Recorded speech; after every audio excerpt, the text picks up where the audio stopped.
ركزوا معايا. باذن الله النهارده هكمل بعض التولز اللي فاتتنا، زائد ان احنا نبدا نعمل ديزاينز بايدينا، وانا بقول لك انا عميل وبقول لك اعملي لي كذا وكذا وكذا، فتبدا تنفذي وانا اللي انفذ لك. بعض التولز اللي كنت عاوز اقولها ان احنا مثلا لو عندنا حاجه كده مليناها باللون ده وقلت لك مثلا ارسمي لي هو الرابط ده الارنب اللي موجود ده كده، وبعمل مثلا لوجو لشركه اسمها رابط، خلاص. فهكتب كلمه رابط، تمام، وبقول لك عاوز اخلي حرف، تعالى كده نلونها مثلا باللون مختلف شويه عشان تبقى مميزه كده.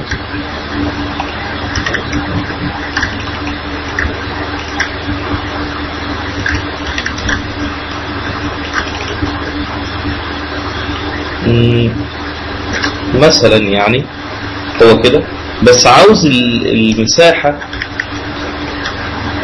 دي تتقطع من الارنب، فاهميني؟ يعني عاوز مثلا لو دي بيضه يبقى الار ديت اللي جوه الارنب تبقى ايه؟ تبقى بيضه يعني، خلاص. طيب معنى الكلام ده ايه؟ انك عاوز تحددي الجزء ده وتقطعيه منين؟ من اللاير بتاع الارنب. طيب نحدد الجزء ده ازاي؟ فاكرين لما كنت بتك رايت كليك واقول له ايه؟ سيلكت بيكسلز، فاكرينها؟ عملت لنا حاجه زي كده. طيب امسك ده واتك ايه عشان اقطعها؟ ديليت، صح؟ ديليت. اداكي ايرور.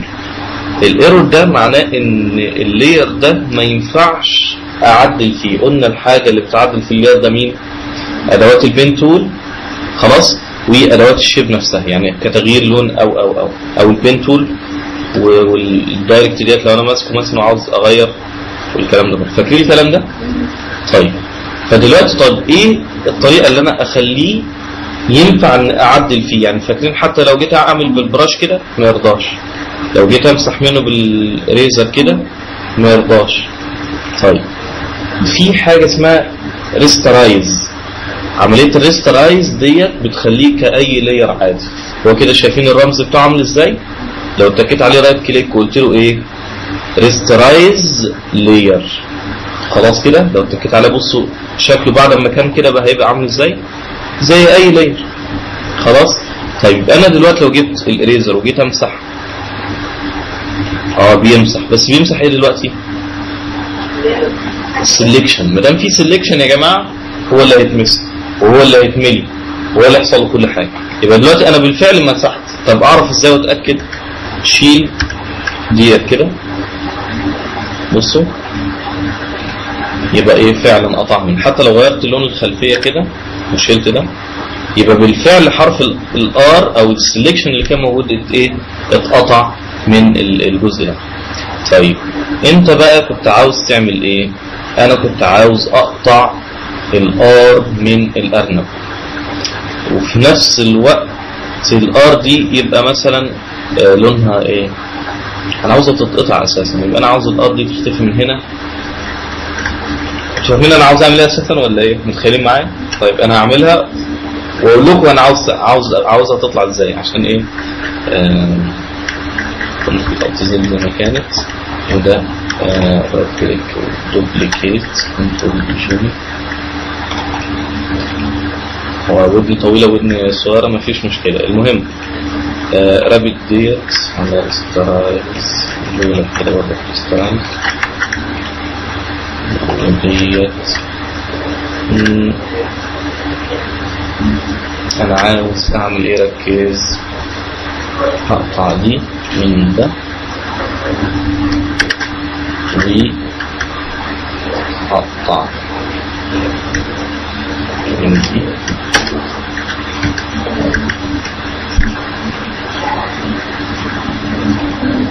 تمام. هو ده اللي انا عاوز اعمله. هو ده اللي انا عاوز ايه اعمل. خلاص ده اتعمل ازاي؟ تعالوا نعمل ده كلوجو يعني، خلاص.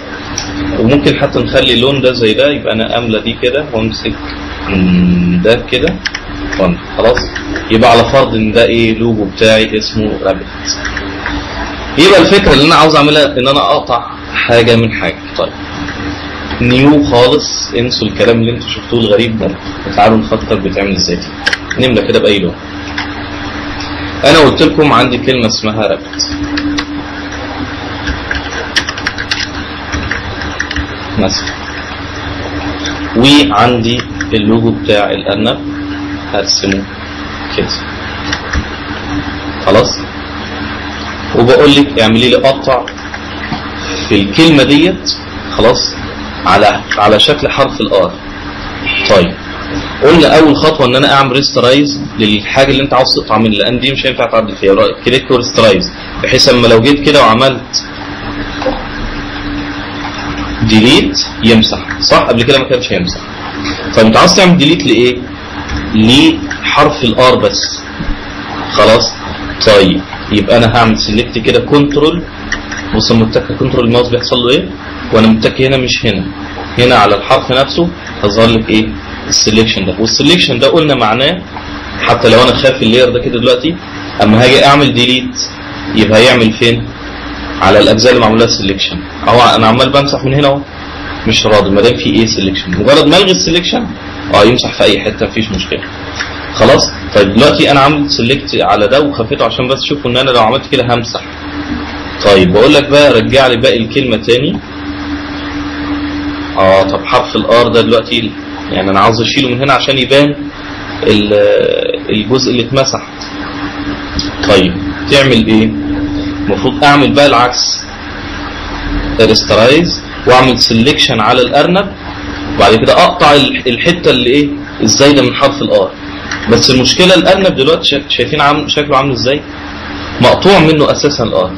يبقى كان المفروض يبقى عندي نسخه تكون فيها الحته دي كامله بحيث اقطع منها الايه الار. يبقى انا عاوز اقطع الاثنين. احنا ممكن نعالجها دلوقتي بسرعه ان انا اعمل كده مثلا وامسك الاريزر وامسح كده كده كده كده واجي هنا ابص ركز قوي وانا بمسح عشان ايه ما يموتش. فهمتوا اللي انا عاوز اعمله؟ خلاص طيب معايا ولا ايه؟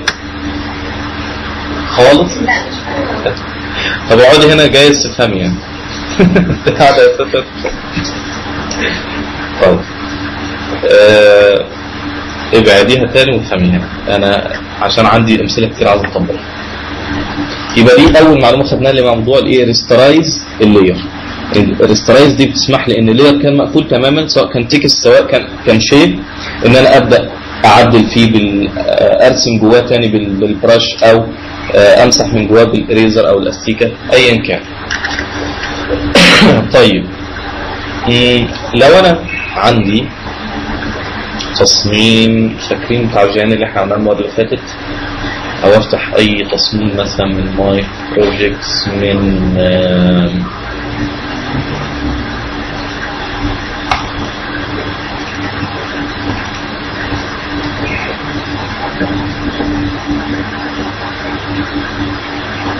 ده تصميم فوتوشوب معمول اهوت واللايرز بتاعته موجوده اهيت وكل حاجه تمام والباك جراوند يبقى ده كله تصميم. طب انا دلوقتي عاوز مثلا عندي مثلا بعمل بريفيو للعميل ان يشوف اللوجو دوت بس عاوزه باكتر من لون مثلا. تعالوا مع السلامه حاجه كده عاوز اخد ديت كده واحطها هنا بحجم اصغر شويه. نعمل ايه؟ عاوز اخد من دي نسخه احطها هنا. نعمل ايه؟ سيلكت اول كده وبعدين اصغرها. بص اساسا ايه اللي بيظهر؟ سيلكت اول بس عمل سيلكشن وخلاص، لكن في حاجه اسمها لايرز هنا دلوقتي. فكنترول تي حتى لو عملت كنترول سي وكنترول في بص عمل بس للجزء اللي انا ايه كنت واقف عليه. طيب ايه الحل؟ شورت كات جميل قوي، بدل ما كنترول سي عشان كوبي كنترول شيفت سي تيجي هنا كنترول في بيست يعني يتلزم. يبقى ده بيعمل كوبي مع دمج الليرات. واخدين بالنا؟ ده اللي انا كنت عاوز ايه اقوله، ان انا مثلا بدل ما كنت اعمل من قائمه ايمج لاير فلاتن ايمج نازله فين تحت، هي هنا فلاتن ايمج يعني صوره واحده، اوكي، بعد كده كنترول ايه كنترول سي وبعدين هنا اي كنترول في، خطوات كتير. لا انت على طول، وممكن اساسا مصيبه اروح اعمل كنترول اس احفظ وانسى ان انا ايه ان انا دمجتهم في بعض، فكده البروجكت تقريبا راح. لو قال لي عدل حاجه ثانيه هبدا ابنيه من جديد خلاص. فلا كنترول بالايه. لا الزوم انا قلت لكم الزوم يا جماعه بس عشان اشوف وانا شغال ازوم عشان اعرف اصغر اكبر بتاع، لكن في حاجه اسمها ايمج سايز هنا، دي اللي بنكبر ونصغر منها الصوره بشكل عام. انا ممكن اصغر من هنا اللي احط الحجم الجديد او اكبر ده، فهم يا جماعه. لكن الزوم كويس انك سالت السؤال ده، الزوم ان انا بس عشان اشوف، عاوز اشوف الحته دي بوضوح، لكن هي ما كبرتهاش عن حجمها، هي لسه حجمها زي ما هو في الايمج سايز خلاص. طيب يبقى ده موضوع ان انا كنترول ايه كنترول شيفت سي بيعمل كوبي مع دمج الليرات كلها، بحيث ايه لو عاوز اعمل منها بريفيوز اللي انا ايه بتكلم فيه ده خلاص. طيب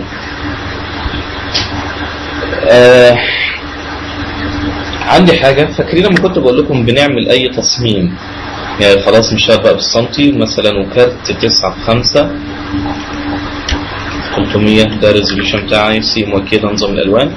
كنت بقول لك خلي بالك ان نص سنتي ونص سنتي ونص سنتي من جميع النواحي الكتابه ما تخشش فيهم عشان ايه ما تتقطعش اثناء عمليه الطباعه.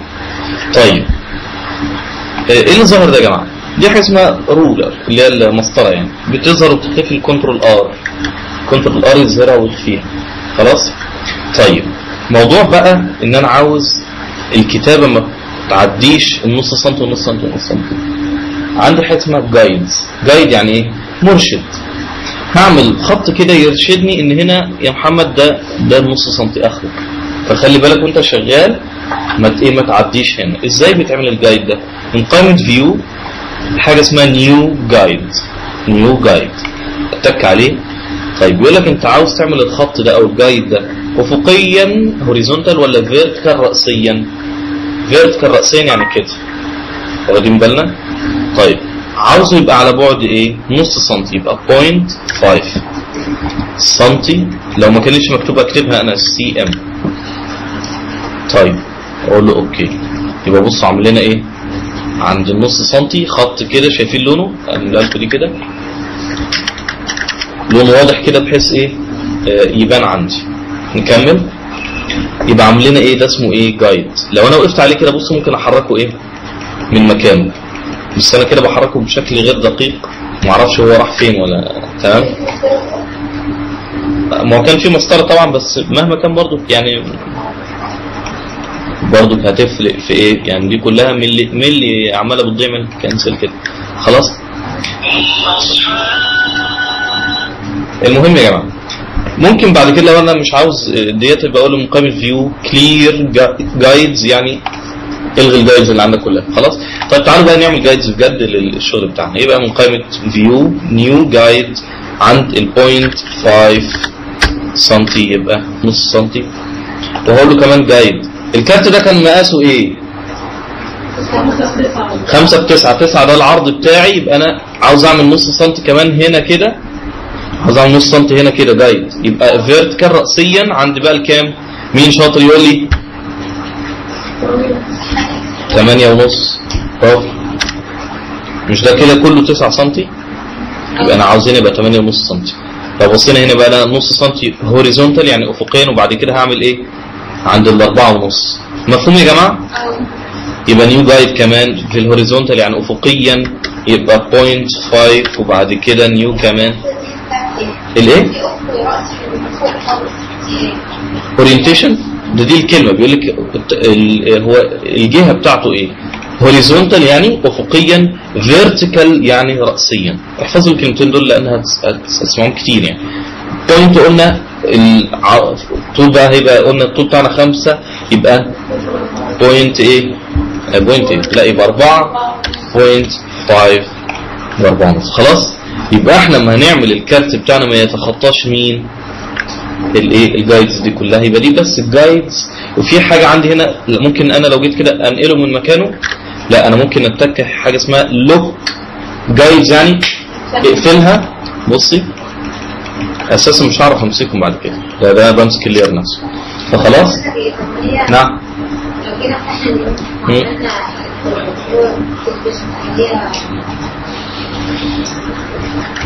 نيو مش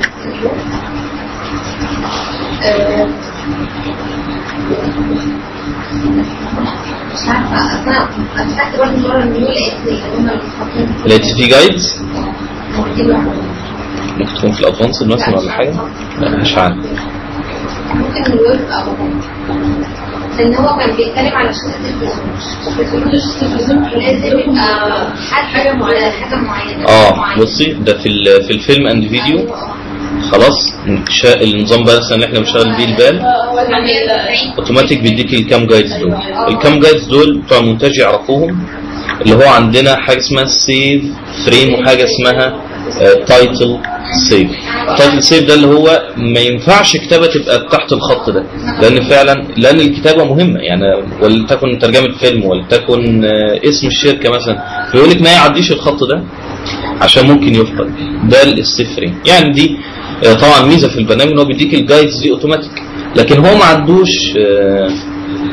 ان لو الكارت لازم تسيب نص سنتي ومش نص سنتي، لان في طبعا يعني حاجات بتطبع احترافيه، مطابع تقول له يعني لو اديتولي الملي ما عنده يفرق، وفي قص بمقص وفي قص بليزر، يعني في طبعا حاجات ما بيبقاش فيها، لكن احنا كده بنبقى عاملين حسابنا ان ممكن يحصل خطأ معين. فانا خلي بالك الجايز دي مهمتها الثانيه يا جماعه ان بيحصل سناب ليها. عارفين يعني سناب؟ انجذاب. سناب كلمه انجليزيه معناها انجذاب. بصوا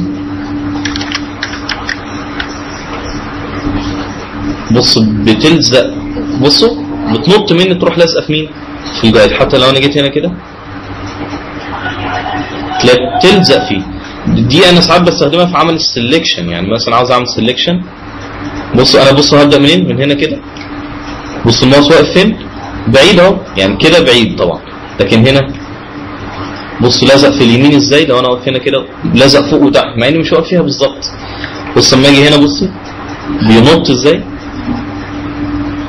ده اسمه السناب.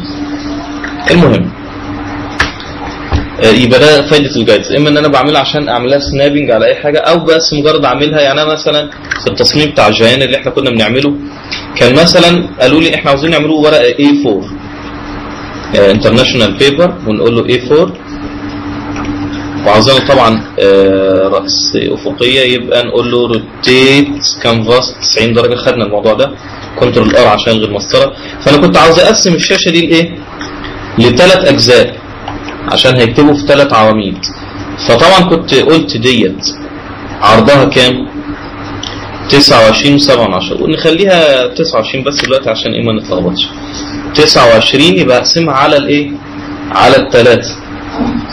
خلاص؟ يبقى هتديني مثلا نعم كالكوليتور، اكتب مثلا 29 على الثلاثه بتساوي 9.86. يبقى انا اروح اعمل كده نيو جايد فيرتيكال يعني رأسيا 9.86 واديتني جايد هنا وكده. عاوز كمان جايد يبقى نعم نقص 3.6 من 29 هتبقى كام؟ 19.1 يبقى نيو جايد 19.1. تمام. انا بقى ممكن اعمل سيلكشن كده عشان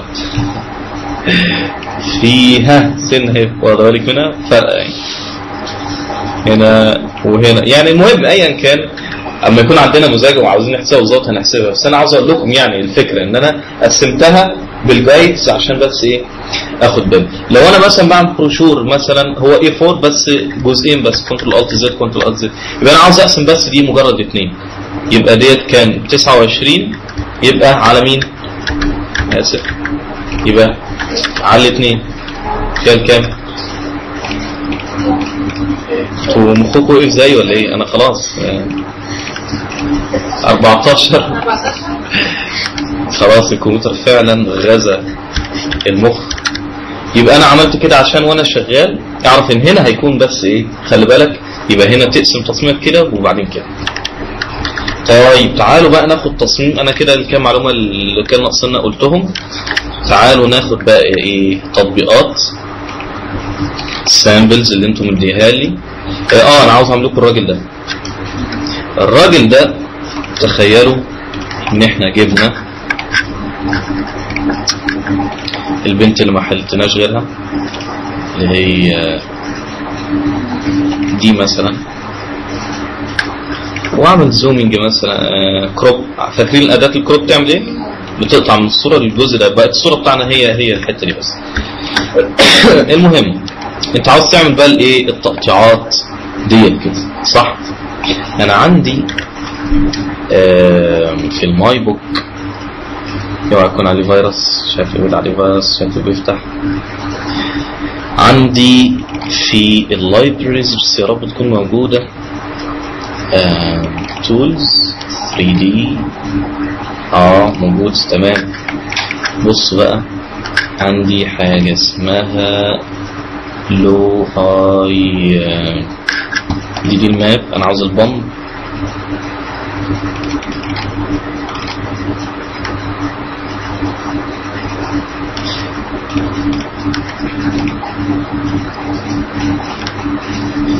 الحيطة مثلا،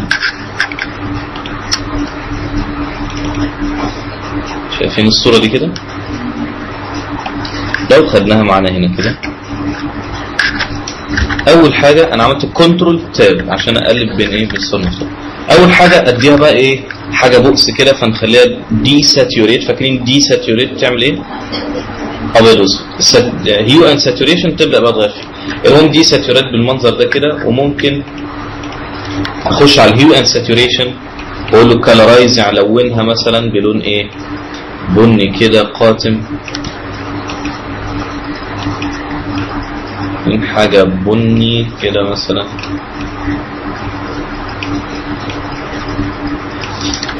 يعني المهم واروح جايب دي كده كنترول ايه كنترول سي، هنا كنترول في.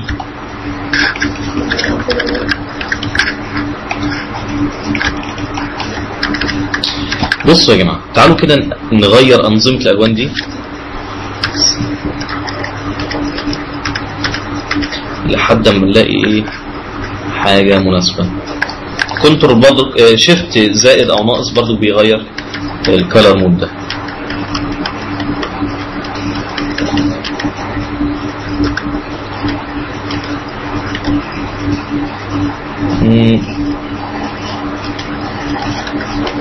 يعني احنا بنلف طبعا تاني، ممكن نقول حاجه زي كده. المهم الاي اللي هي الاريزر، واخدين بالنا، وامسح كده الاجزاء دي.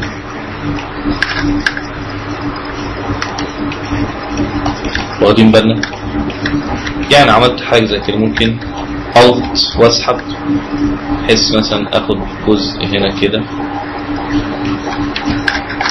يعني هي بتتعمل بنفس الفكره، بس انا ايه بس بعملها بسرعه. اللير اللي تحت ده امسح اللي فيه. بتتعمل بنفس الايه الاسلوب ده، ان اجيب حاجه مخربشه كده. يعني حتى لو جبت لكم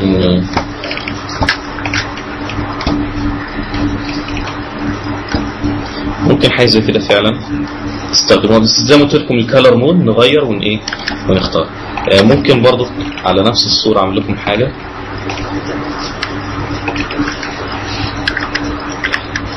بص هعمل نسخه منها كنترول جي او اسحبها على نيو لاير، تمام، واقول له اقطع لي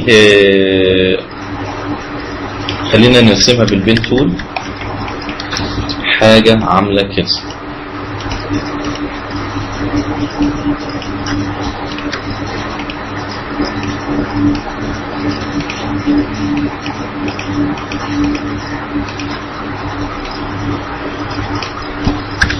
اعمل عليها سيلكشن ازاي؟ كنترول واتك هنا او رايت كليك واقول له ايه سيلكت بيكسلز على دي نفسها، سيلكت بيكسلز، عامل سيلكشن حوالين ايه؟ حوالين دي، واخدين بالنا؟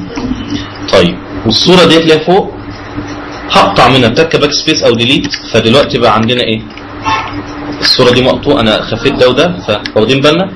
طيب الصوره دي لو كليكت عليها دبل كليك او رايت كليك وبلندنج اوبشنز ممكن اعمل ايه؟ دروب شادو،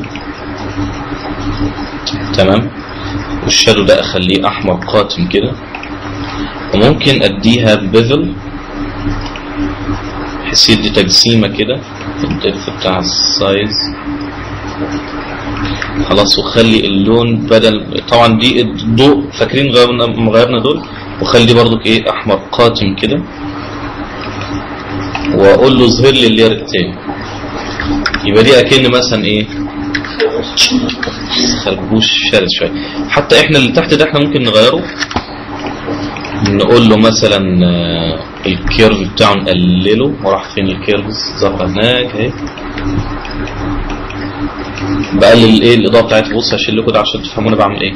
كنترول ام طبعا، او من قائمه ايمج ادجستمنت كيرفز اقلل الاضاءه بتاعتها كده، صح؟ او اعلي الاضاءه كده، فاكرين الحته دي؟ فانا دلوقتي بقلل الاضاءه خالص كده، المظهر ده كده، واخدين بالنا؟ طبعا يعني محتاجه شويه برضو ايه بشاعه مننا، ممكن بالاريزر دي كده، الاريزر ممكن عندنا في حاجات اساسا مخربشه خربوش محترم يعني، حاجات زي دي كده. بص مثلا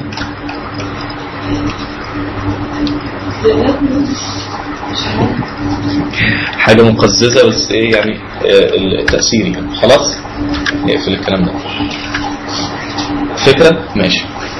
انتوا اللي جبتوا لي الصوره اعمل لكم ايه؟ لا احنا قلنا في سامبلز ديت. طيب دي نرسمها، تعال نرسمها. طيب اولا رايت كليك عليها واوبن وذ ايه؟ فوتوشوب، او اروح ساحبها وافتحها فين؟ في الفوتوشوب.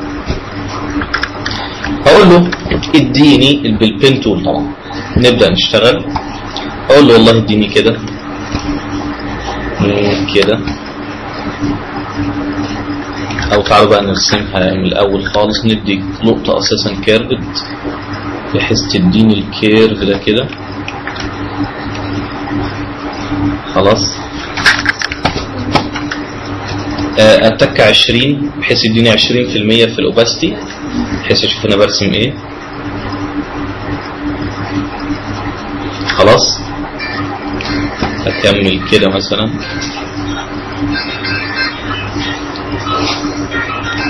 وبعدين اقفل كده. طبعا شايفين الخط اللي طالع فوق قوي ده كده؟ بصوا لما هقفل نتيجه الكيرف بتاعه عامل ازاي، لانه مشدود قوي فوق. امسك باداه الايه، الشورت كات بتاع حرف الايه. طبعا المفروض اقلل الكيرف ده قوي كده. خلاص، واقلل ده كمان كده. دي اترسمت. تعالوا بقى نرسم ايه كمان. الايه، تعالوا نخفي ده دلوقتي ما دام رسمناه، نرسم حاجه ثانيه وليكن الجزء ده كده. انا هرسمه كده.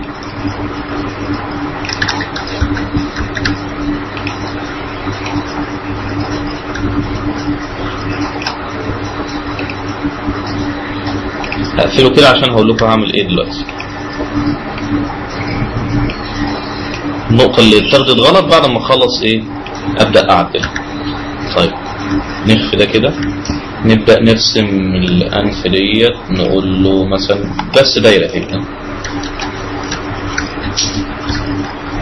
المسطرة طبعا بتحركها بعد ما برسمها لأي مكان انا عاوزه. طيب العيون ديت هقول له كده.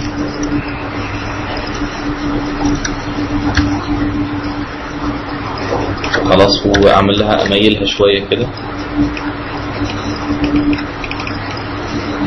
طبعا بيعمل سنابنج مع الليرات، ممكن اقفله من قائمه فيو سناب، اشيل السناب. هو بيعمل سناب مع الليرز. يعني بصوا يا جماعه، لو انا عندي دايره كده، بصوا وخدت دايره كمان، بصوا الدايره دي بتلزق فيها ازاي، ولو هي تحت كده بتعمل يعني بتعمل اساسا ايه فاكرين الالاين؟ بتعمل الاين اوتوماتيك مع عند نهايتها وعند النص بتاعها وعند الفوق بتاعها، فده كله اسمه سنابنج، فانا اشيله كله. المهم ده كده انا الغي السناب، اسف، من فيو سناب اشيلها خالص. يبقى ده كده بصوا بقى اتحرك براحته خالص، مفيش حاجه بينجذب ليها. اعمله اميله كده شويه كمان، اخد منه نسخه شيفت كده. طيب عشان اخليهم جسم واحد اعمل ايه؟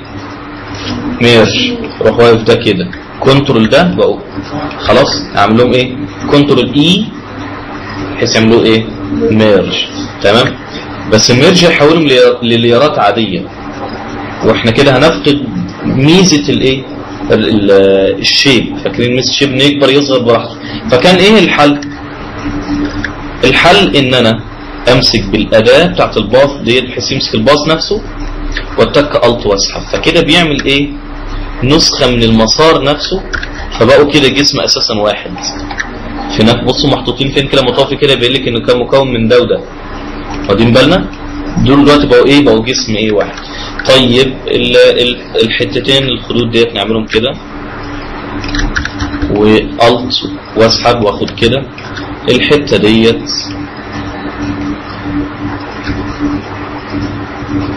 تمام، وهنحطها طبعا تحت الحته اللي احنا عاملينها. طيب تعالوا بقى نبدا نلون بقى الكلام ده. تعالوا نرسم دي بالمره الاول. دي انا اروح عامل كده كده كده كده،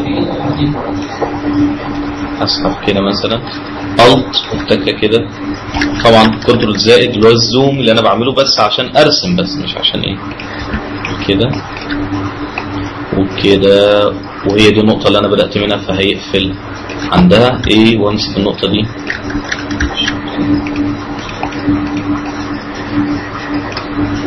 الكيرف زايد قوي.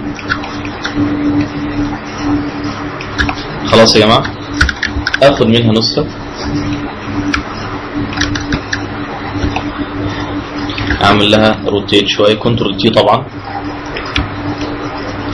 صغرها شوية على فرض ان هي يعني مش عاوز اظبطها بالظبط. طيب تعالوا بقى نبدا نلون الالوان بتاعتنا.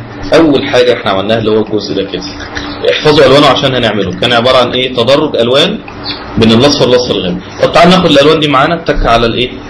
الاداه ديت اللي قلنا اي دروبر، اختار اللون الفاتح قوي الت والتكه على ده بحيث يملى الباك جراوند كلر باللون ده. طب اجيب دي هنا تاني وابدا بقى اظهرها 100%. بعد كليك على بليندنج اوبشنز، ولو اعمل لي جريدينت تدرج الوان بالاسود والابيض، لا اتك على دي كده، بدل الاسود حط لي ده وبدل الابيض حط لي ده. خلاص. طيب بس مشكله التدرج شايفينه عالي قوي زي واخد من هنا لحد هنا كله، فانا اتك كده اما اقف هنا كده بيظهر لك بين دول نقطه كده، النقطه دي بيقول لك ده المسافه بين الايه؟ بين التدرجين. يبقى انا ممكن اسحب دي كده قوي ينزلوا ايه؟ بصوا نزل تحت ازاي، او اكبر كده. ممكن ادي نقطه كمان بنفس اللون الاصفر، فكده المساحه دي كلها بقت من هنا لهنا كلها اصفر، وبس التدرج من هنا لهنا للون التاني. واخدين بالنا؟ خلاص اقول له اوكي وكمان اوكي. طيب اخفي اللير ده ما دام خلصناه. بعد كده عندي اللير بتاع البق ده كده، اعمل له ايه دوت؟ ده ياخد شغل شويه.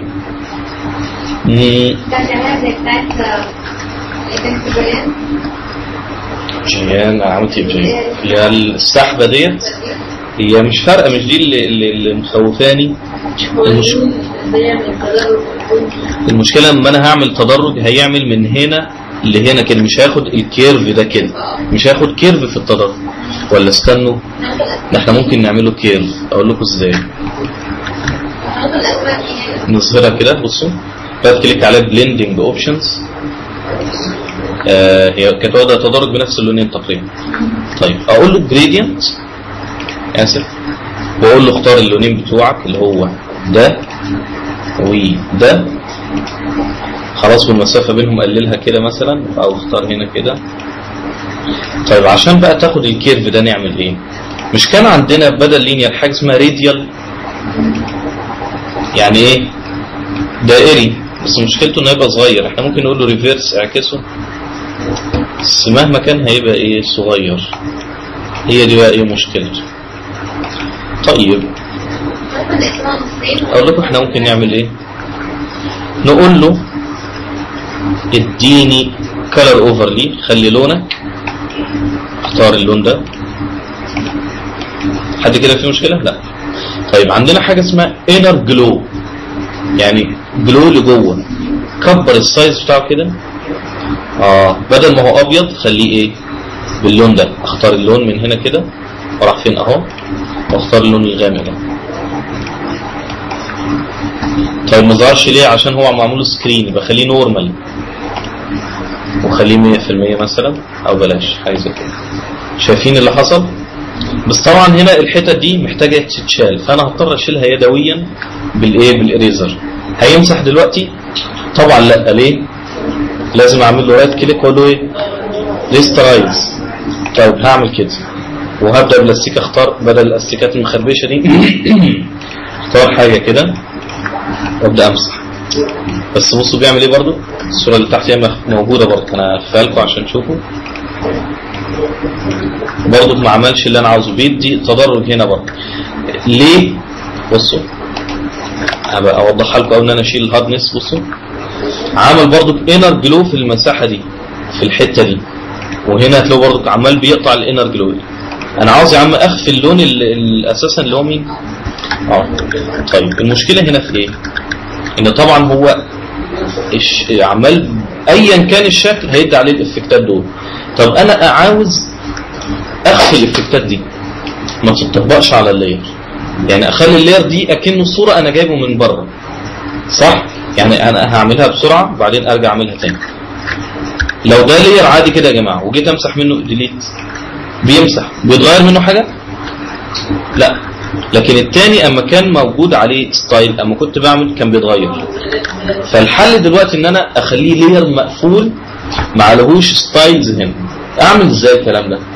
اعمل لاير جديد فاضي خالص، واعمل كنترول واختار ده كمان، واقول له ادمجهم في بعض من قائمه لاير ميرج لايرز، او كنترول اي كده بقوا ايه؟ لاير واحد. تحتيه اي افكتس؟ لا. كده امسحه؟ هيمسح عادي من غير اي لا، اكنه صوره داخليه. فانا دلوقتي هقلل هاردنس بحيث يديني ايه؟ حاجه عامله كده. خلاص، واحط تحته ده كده، يبقى اكننا عملنا حاجه. الحته دي كانت بيضه خالص، يبقى املاها كده واخليها 100%، واحطها تحت مين؟ تحت الشفه دي كده. طيب دي الخدود دي كانت حمراء باين، هنشيل دي كده، ودي محمره كده واخده تدرج. يبقى انا ده كده دبل كليك عليه واقول له طب نملاه الاول 100% عشان يظهر. رايت كليك بلندنج اوبشنز، اقول له انت لونك كلر اوفرلاي، اقول له لونك مثلا ايه؟ اصفر خالص اللي هو ده. تمام؟ اختفى طبعا لان خد اللون الاصفر. هقول له خد لا ده انا كنت عاوز اعمل العكس يا ربي. لا، اديله اللون اللي انا عاوزه اللي هو الحمار ده، وليكن حاجه زي كده. خلاص. طيب ودي بقى هنا انر جلو بس باللون الايه؟ الاصفر ده، وخليه 100%، وخليه نورمال، وازود السايز بتاعه. بصوا اجيبه هنا كده عشان تشوفوا لما بزود السايز. واخدين بالنا؟ فهمتوا الجلو؟ لو غيرت لونه هتفهموا. واخدين بالنا؟ بس انا خليت لونه من نفس اللون بحيث تحس انه اندمج ايه؟ عليه. طبعا الكلر ده ممكن اقلل الاوباسيتي بتاعته شويه، بس هيديني اللون الايه؟ الاصلي اللي هو كان الازرق بتاعه. لا، خليها 100% كده. بعد كده طيب انا عاوز اخلي ده زي ده بالظبط. رايت كليك كوبي لاير ستايل، واقف على ده كده واقول له رايت كليك بيست لاير ستايل، يبقى اتطبق. انا دلوقتي ممكن اعمل الاوباسيتي نفسها اقللها. واخدين بالنا؟ يبقى دي كده خليها مثلا 50%، وده كمان 50%. مفهوم كده؟ طيب دي كانت الايه المناخير الت وكتك عليه ده فيظهرها لي. محتاجة شغل دي برضه. تخيلوا ممكن نعمل فيها ايه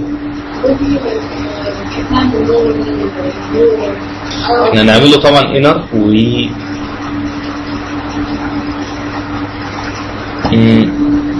طيب تعال هي كده نخليها 100%. دبل كليك عليها وراد كليك بلندنج اوبشنز. تعالي كده شويه عشان نشوف احنا بنعمل ايه. هقول له اديها جريدينتس بين اللونين بتوعنا اللي هو الغامق بتاعه ده والفاتح بتاعه ده مثلا، وخليها راديال تدرج مثلا وريفيرس يعني اعكسها، فاديني حاجه زي كده. طيب المساحه البيضاء ديت النقطه البيضاء ممكن اخش هنا كده في الجريدينت نفسه ابنيها. اقول له هدي كده شويه وابني لي هنا واحده بيضاء. بصوا راحت فين؟ واخدين بالكم هنا ظهرت تاني. ممكن انا امسك بأداة الموف كده نسمى اقفل لي كده احرك اوديها مطرح ما انا عاوز. يبقى انا عملت تقريبي من اللي انا كنت عاوزه. طيب نرجع تاني. كان فيها حمار شويه. المهم العين دي تتعمل ازاي؟ دي كده. هي دي شفافه ولا ايه؟ ده فيها شفاف. ليه بقى؟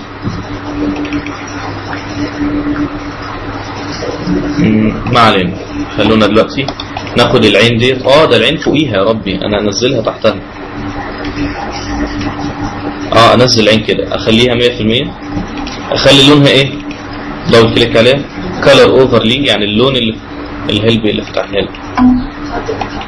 الكلر اخليه ابيض، وهعمل زي ما هو عمل انر شادو فاكرينه.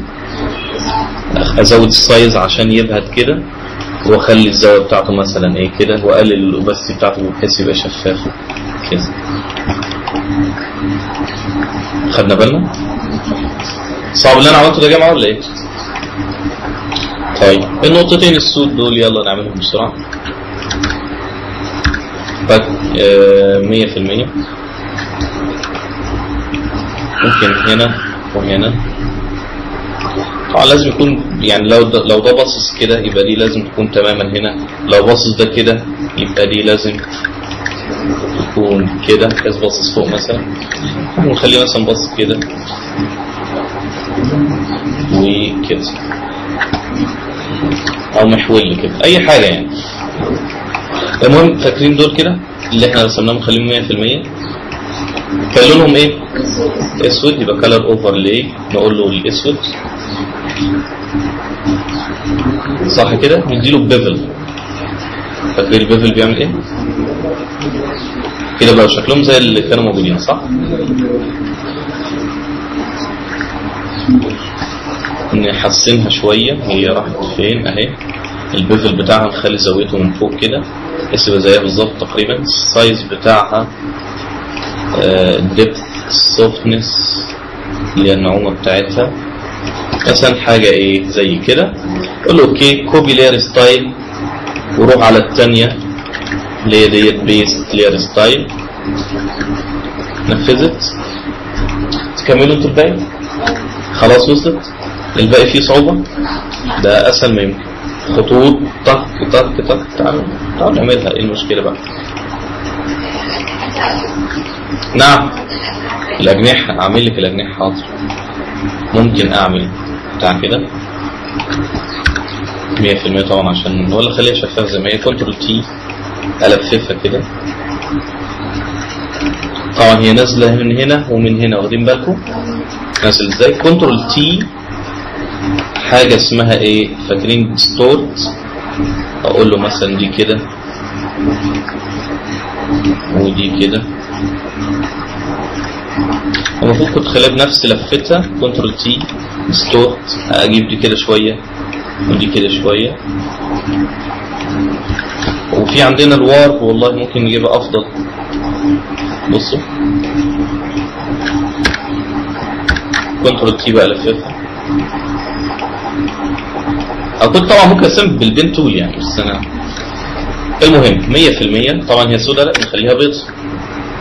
طيب واخدين بالكم ان هي شفافه شويه كده ومبينه اللي تحتها، يبقى انا اخليها شفافه شويه، يعني الفيلم بتاعها اقلله كده. طبعا لازم تكون ورا الجسم بتاع واخد الت وباك سبيس اسحب، بس اعمل الجناح الثاني، كنترول تي اصغره شويه والففه شويه واخليه تحتها واقلل الاوبس بتاعته كمان شويتين. يبقى لو عندي الخلفيه بتاعتي لونها كده، بص بعمل ازاي. كذلك الموضوع، وده سهل جدا جدا بالبين تول برضك اهو. اخد نقطه كده ونقطه كده، الت والتك هنا بحيث يلغي الكيرف اساس اللي كان محطوط، واخد كده واكمل كده. طبعا الكيرف ده اقفل بس الاول، بعد كده اعالجه.